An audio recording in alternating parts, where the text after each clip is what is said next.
probably noticed I don't feel about that war the way we were told we were supposed to feel about that war, the way we were ordered and instructed by the United States government to feel about that war. You see, I'll tell you, my mind doesn't work that way. I got this real moron thing I do. It's called thinking.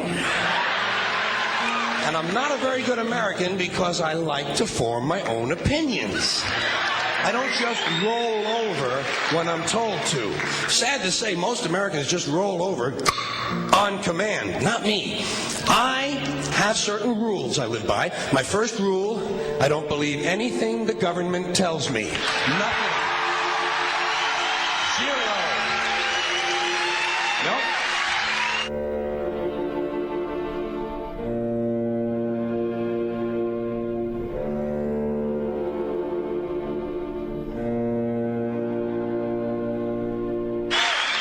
And I don't take very seriously the media or the press in this country, who in the case of the Persian Gulf War were nothing more than unpaid employees of the Department of Defense, and who most of the time function as kind of an unofficial public relations agency for the United States government.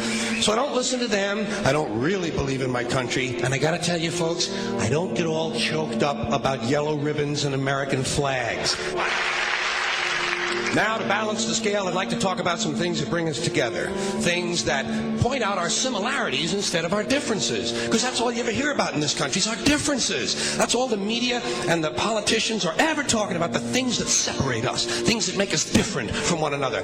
That's the way the ruling class operates in any society. They try to divide the rest of the people. They keep the lower and the middle classes fighting with each other so that they, the rich, can run off with all the fucking money. Fairly simple thing, happens to work. You know, anything different, that's what they're going to talk about. Race, religion, ethnic and national background, jobs, income, education, social status, sexuality, anything you can do, keep us fighting with each other so that they can keep going to the bank. You know how I describe the economic and social classes in this country? The upper class keeps all of the money, pays none of the taxes. The middle class pays all of the taxes, does all of the work. The poor are there just to scare the shit out of the middle class. Keep them showing up at those jobs. Politicians know that word. They use it on you. Politicians have traditionally hidden behind three things: the flag, the Bible, and children. No child left behind. No child left behind. Oh, really? Well, it wasn't long ago you were talking about giving kids a head start.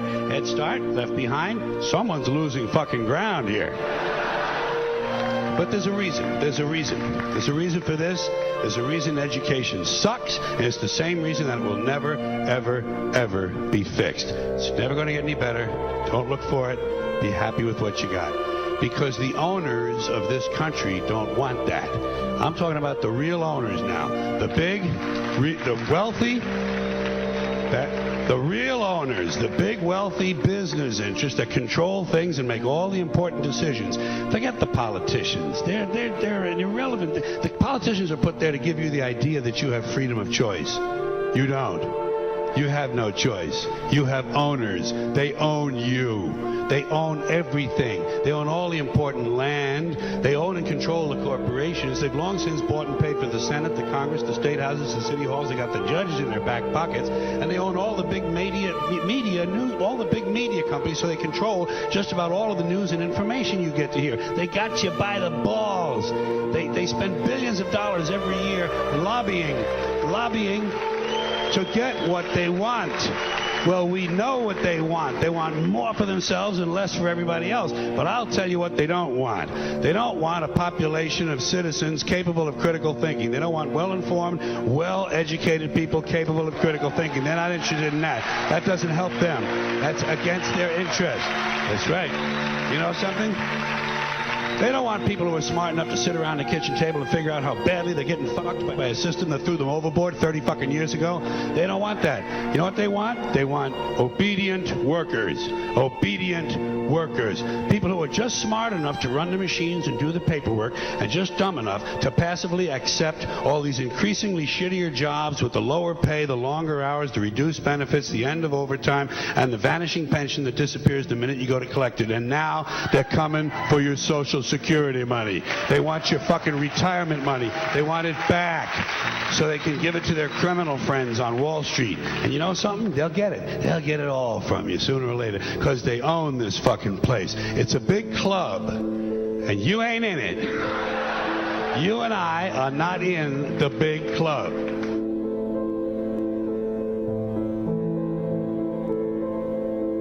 The greatest form of control is where you think you're free when you're being fundamentally manipulated and dictated to. One form of dictatorship is being in a prison cell and you can see the bars and touch them. The other one is sitting in a prison cell but you can't see the bar, you think you're free. What the human race is suffering from is mass hypnosis.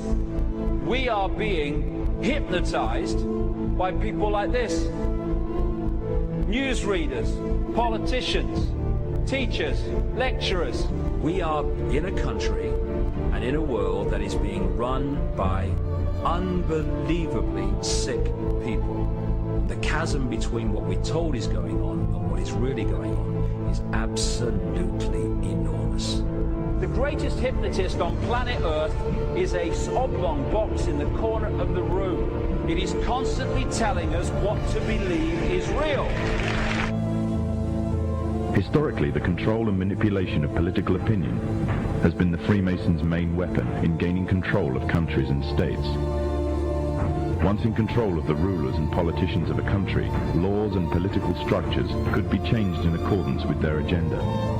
However, since restricting the body does not necessarily mean restricting the mind, the Freemason recognizes that their plan for a global government hinges completely on subduing the masses to their agenda, and thus eliminating opposition to their cause. And the greatest threat to their plan, posing more danger than any army or law, is the threat of a free-thinking mind. In order to eliminate this threat and to achieve their objective, the Masons have set about the boldest plan ever devised: the complete control of every aspect of human life, your life. And the weapons they are using against you are in your very homes, entertaining you and your children, and gradually indoctrinating you without you even realizing.